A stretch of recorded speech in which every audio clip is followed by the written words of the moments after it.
Hello, BookTube. This is part 3 of my silent DVDs. Whether or not this will go up will all depend on the answers, but I need to get these sort of out of the way, so I'll just forge on filming, and if they appear, they appear, and if they don't, they don't. So let's get started here. This is Harold Lloyd. It's an MK2 production, the same as the ones that put out the Charles Chaplin. There's two DVDs, and they're from 1918 to 1921.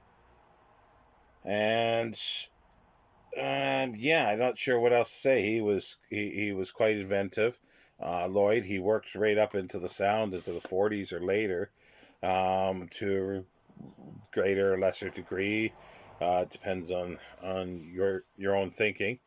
But he's been called like the third genius um, after Charles Chaplin and Buster Keaton, and the third genius, Harold Lloyd. There's a Blu-ray of F.W. Murnau's City Girl. It's basically a story of a girl goes to, she's in the city. The guy goes to the city, a farm boy, and he marries her like within a day. He meets her in a cafe and marries her and takes her back. She doesn't know what to expect. Her new father-in-law just despises her. But anyway, it's that kind of story. It's well photographed, um, and it was done in 1930. It was after sunrise, um, and well, it was two films after sunrise. There was one, The Four Devils, which is lost, that he did, completely lost. It's been reconstructed by Janet Bergstrom, but it's sort of, it's a reconstruction. But it looked like it would have been fabulous. It was circus. And then this was before Taboo, which is his last. That I think is in the pile here somewhere. This is has a booklet and audio commentator by David Callett. So this is most definitely a keeper. I'm gonna find they all are pretty well, I think. Maurice Alvey's The Story of David Lloyd George, Life Story of David Lloyd George. This was put out by Wales Library or Wales Archive. It is quite fabulous. It's 1918, and it is a full length drama of Lloyd George. Well acted. It was sort of found. It was a lost masterpiece. It was found in the attic of his house. Descendants found it, and I think it premiered first of all at Pordenone, the Silent Film Festival, and it was recognized at how good it was. And Kevin Bronlau has done an interview. There's an interview with Kevin Bronlau about the film, and then Neil Brand did the score for this. Um, and I must not have met him since I didn't have. Well, no, I've met him a few times after I had other stuff signed, but I didn't take this along, which I will have to someday get that signed by him. But yeah, no, that's quite fantastic. That's a keeper. This is a good one too. La Terre, The Earth. It's Emile Zola's from his novel. This was restored um, by Kevin Bronlau at Photoplay Productions, and it's Andre Antoine is the director, and it's basically, yeah, just farm laborers. It's farm laborers in a French village, and their struggles, and it's just really well done. There's an interview. There's a PDF CD-ROM interview on here with Germaine Rotier, I think it is, and it's a 1921.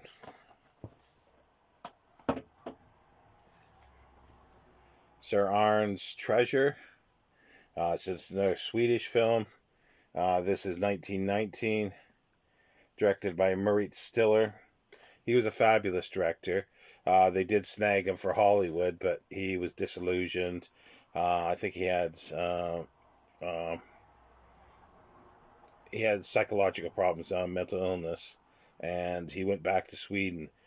And he died. Well, he died young, but he might have. I'm not sure if he committed suicide or not, but he just sort of gave up. He was disillusioned with everything, especially Hollywood, and a few scandals that happened there. This is based on novel by Selma Lagerlöf.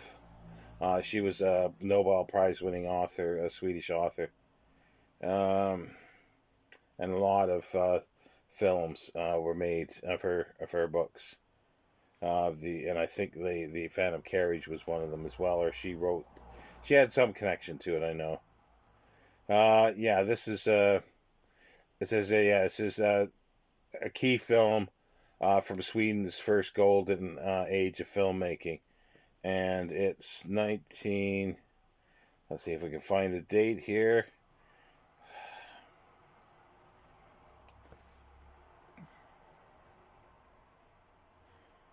And, of course, no date. Is that 1919? It could be 1919. So it's early. Yeah, 1919. But yeah, it's quite good. And here's another one of those lobsters, Retour de Flame. This is number 6.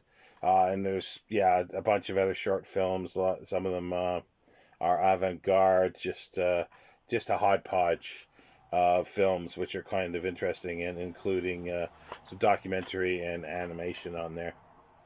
And it's all from all periods, like 1905 and stuff, and later up to the 30s.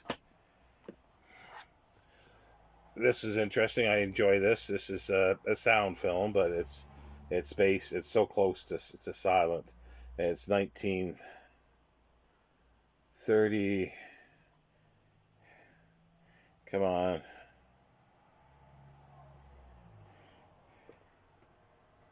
Yeah, 1930.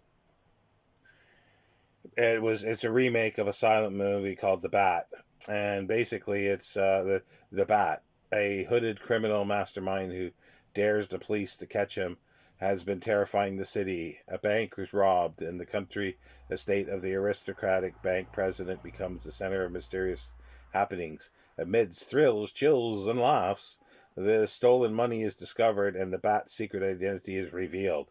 The Bat Whispers is a classic old dark house comedy / mystery featuring plenty of atmosphere and many emotive and breathtaking photographic effects, including some elaborately designed and constructed miniatures. It's based on a play by Mary Roberts Reinhardt, and it actually does have... I think it has the sort of beginnings of Batman as well. This film and the one before. Chester Morris, Una Merkel. Who's the director? I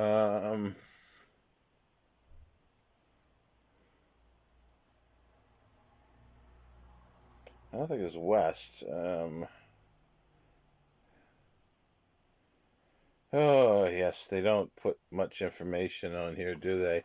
Don't ever put the dates. Don't ever put anything else of use on there. And it's image, so it's just a plain video.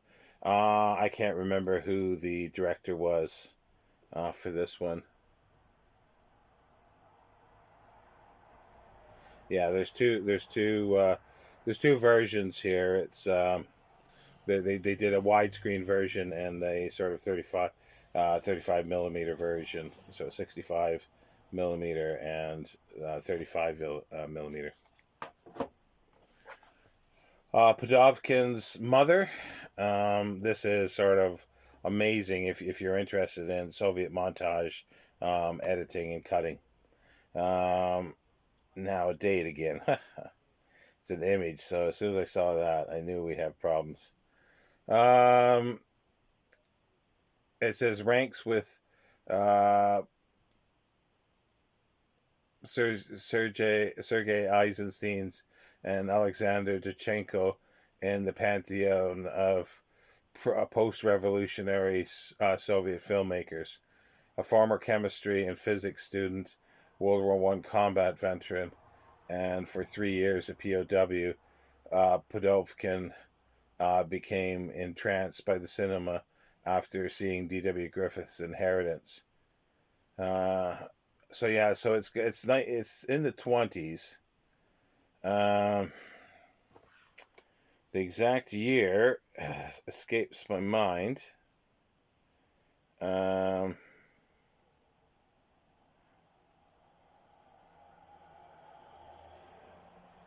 Yeah, it just would help if they decided to put a date on it. Yeah, I'd have to look that up. Here's another great one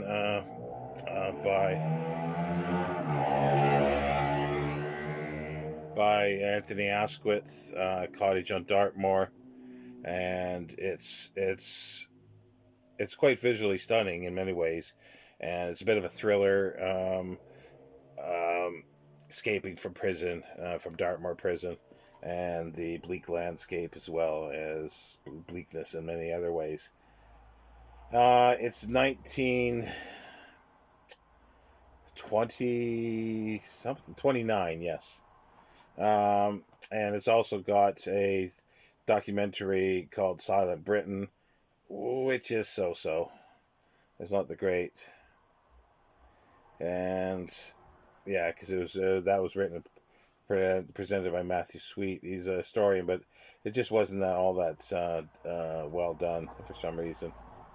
But yeah, and I don't think there's a commentary on this one. There might be on the British version, because this is Kino, this is the US, and I can't remember if there is a commentary on the UK one. Here's an interesting duo of films: The Devil's Needle and Other Tales of Vice and Redemption. Actually, there's a couple here. Devil's Needle is obviously, it's got to do with drug addiction and drug use, but from 1916. And then there's, from 1913, The Inside of the White Slave Trade. And then 1915, Children of Eve. I think that's only an excerpt, I believe. There's program notes by Richard Kozarski. Oh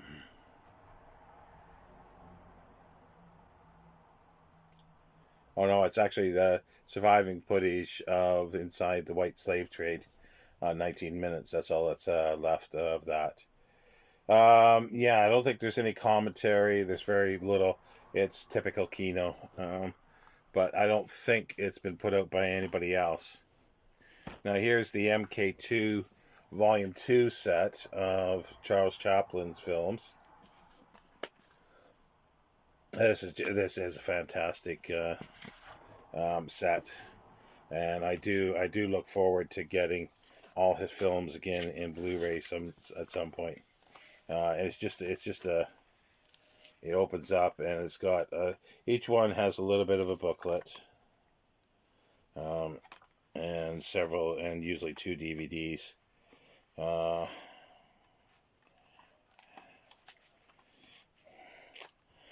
yeah, and this is the circus. It also has City Lights.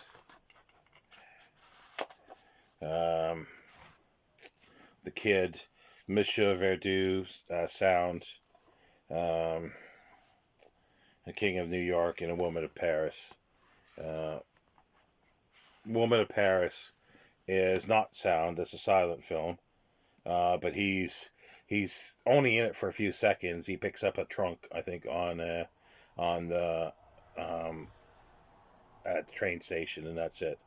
So he wasn't actually in it. And The King of New York was his second last, I think, film, because there's the Princess of or the Princess of Hong Kong or something like that. Countess of Hong Kong with Sophia Loren. And again, I don't think he was in that film either. But yeah, it's got these have everything except the Countess of Hong Kong. Everything he did, basically. And this is a deluxe edition of Modern Times by MK2. And it's got a few extras. It opens up in a nice little case. And let's get this off here. It's got the booklets. But it also has a film still. Can you see that?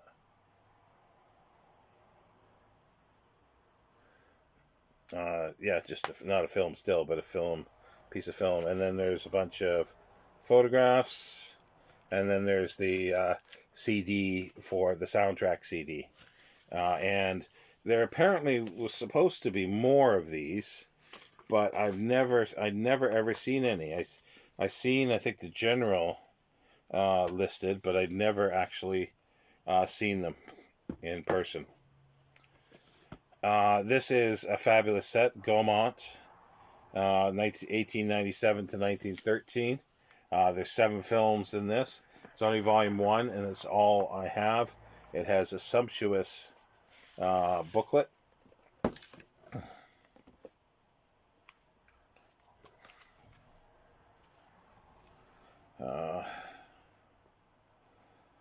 And yes, I thought so. Text is all in French. Yeah, but it's fabulous for the stills in it. Yeah, I forgot that it was all French. But I can maybe now with Google Translate be able to read this. And it's interesting how they did the. I've taken the DVDs out because they can really scratch in these cardboard cards, but they got the directors from here. This is Leonce Perret. So, and there's seven DVDs. I never got around to getting the second, and I think there might have been a third volume as well, because they were extremely expensive. I had to get them from mainland Europe, and if I remember right, that was probably £80. That could have been, because the exchange rate was really bad at that time. Here's 2 interesting ones. Chang and Grass, made by Miriam C. Cooper and Ernest B. Shustak. And they're documentaries, more or less, but sort of heightened documentaries. Chang is about a little boy, a little family in Southeast Asian jungle, and it's quite well done. It's 1927, and here the special feature is the commentary by Rudy Belmer. He was, because he's passed away now, I believe, he was the host for TCM at Turner Classic Movies in the United States. And this was quite big at the time. This one is utterly fantastic. It follows a nomadic tribe, basically, through mountains in the Middle East. Excuse me. Either Iraq, I think, somewhere around Iraq, and I'll just read the back here because they could do better than me prattling on. In 1924, neophyte filmmakers Marion C. Cooper and Ernest B. Shustak hooked up with journalist and sometimes spy Marguerite Harrison and set off to film an adventure. They found excitement, danger, and unparalleled drama in the migration of the Bacteri tribe of Persia, now Iran. Twice a year, more than 50,000 people and 500,000 animals surmounted seemingly impossible obstacles to take their herds to pasture. Filmmakers captured unforgettable images of courage and determination as the Bacteri braved the raging and icy waters of the half-mile wide Caron River. Cooper and Shustak almost froze when they filmed the breathtaking, almost unbelievable sight of the endless river of men, women, and children, their feet bare or wrapped in rags, winding up the side of a sheer snow-covered rock face of the 15,000-foot-high Zardoku Mountains. And, yeah, they just dig a trail. And it's got audio interviews by Rudy Bellmer with producer-director Miriam C. Cooper in this one. These, I believe, are out of print. This is 1925, and you can buy used copies for. You might as well trade a kidney for it because it'll cost you that much. I don't know why, and they haven't been reprinted for some reason. Here's a nice Ultimate 2-disc version of Buster Keaton's The General. This is Kino again. It's got some nice features on it. It's Carl Davis, which is always a bonus for his music. There is no... there's introductions by Gloria Swanson that was filmed, and Orson Welles, but there is no commentary.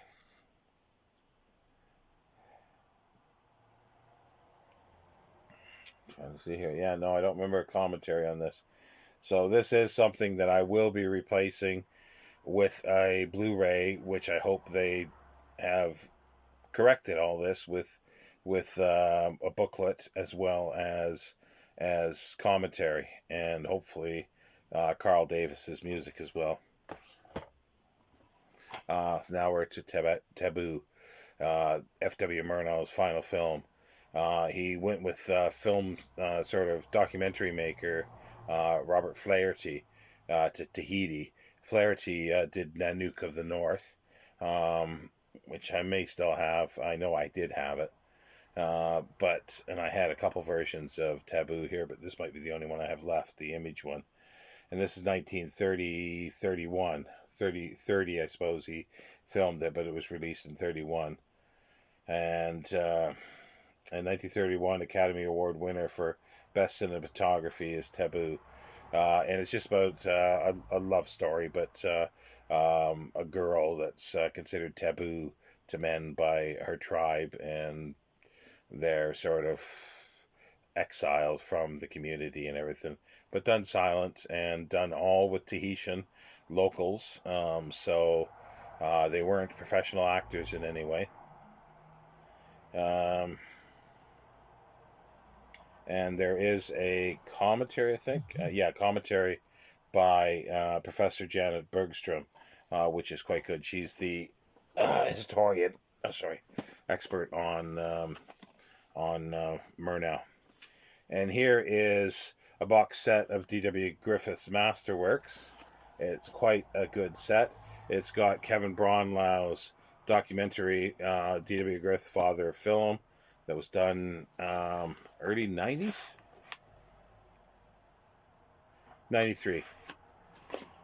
And also Sally of the Dust, a W.C. Fields film, which is fabulous.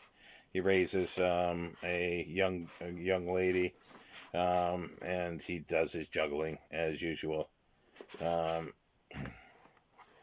Walter Houston and Abraham Lincoln. I believe, this is a sound version in 1930 or 31. 31. Sally the Sawdust was, I think, 25 or 26. 1925. So memory works sometimes. Lillian Gish, Way Down East with Richard Bartholomew.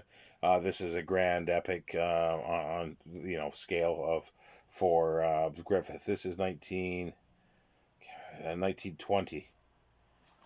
So yeah, and there was a second box set that Kino put out. I don't think I have that anymore. Oh, this is a sound film, but it's a sequel to a silent film by Fritz Lang. I don't know why I couldn't think of his name. This is The Testament of Dr. Mabuse, and the original was this is 1933. I think it was even after he did M. 1922, he did the first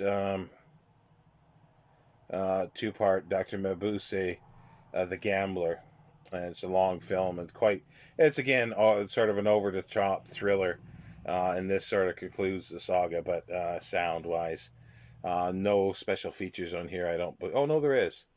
It's this documentary essay by R. Dixon Smith. John Barrymore collection. He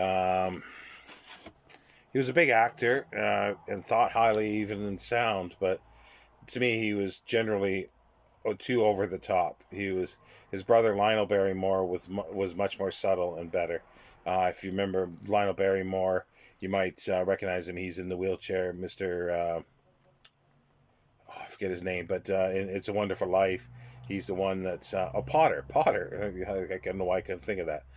Potter, and then also You Can't Take It With You. He was the sort of patriarch of the family in there. But I liked him as an actor. But anyway, we're not talking about Lionel. We're talking about John Barrymore, and this is Sherlock Holmes.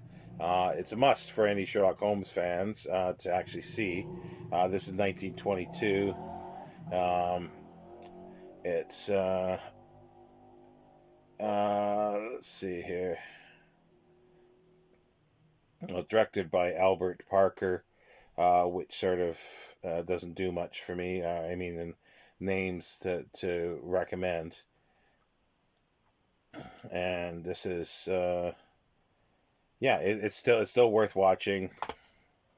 Dr. Jekyll, Mr. Hyde, where he's mostly known from, especially the transition scene. And this is 1920. Yeah, 1920. There were two actually out in 1920. The other one was Sheldon Lewis. So they're interesting to compare the both. And this is... see, there's a few extra features here. An illustrated essay on the story's origin and incarnations. The Tempest, which is sort of pre-revolutionary Russia. 1928. Directed by Sam Taylor. Art direction, William Cameron Menzies. He's about the only one that I can see there that went on, that's sort of known. And here's John Barrymore as the beloved rogue. Basically, he's playing Robin Hood. 1927. There's Conrad Veidt on here. It's directed by Alan Crosland. He went into sound. I can't think of off the top of my head what he's done, but also art direction, William Cameron Menzies. So there ends box number 2, and as I say, I'll just continue on and see how these go. So at least I can get this done, and if anybody is interested in it, then I have them ready to go. Take care, BookTube.